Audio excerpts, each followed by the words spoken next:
Men sizlarga переводni bombasini o'rgatmoqchiman. Xohlagan programmalarni foydalansanglar bo'ladi.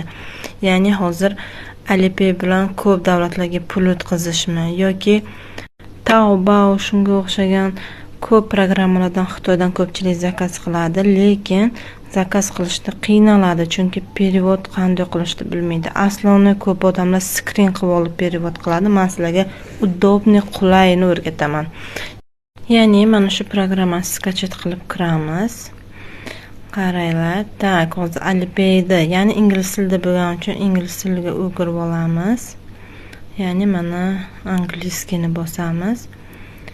Rus tili o'z holida qoladi. Ya'ni off qizil knopkani bosamiz. Mana shunday.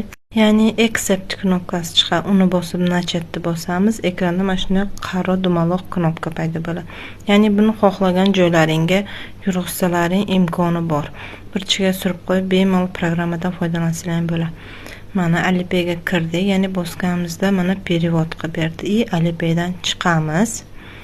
Bizga Xitoy tili kerak bo'lgani uchun programmaga qaytib kirib kitayskiy qilib olamiz. Ana endi rus tili o'z holicha qoladi.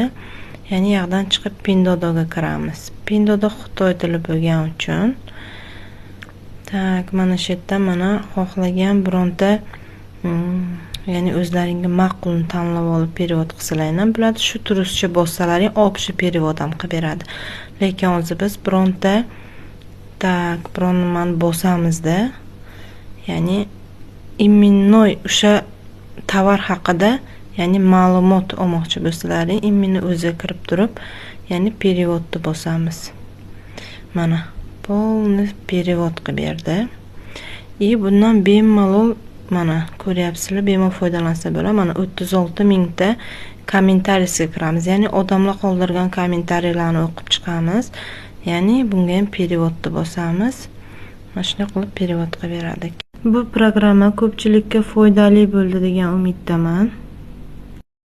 Bu programma ne только Pindodo, Taobao, boshqa programmalarni ham bemalol перевод qilish imkonini beradi. Kimga rilsam ozgina bo'lsa ham foydasi tekkan bo'lsa, like bosib ketasizlar.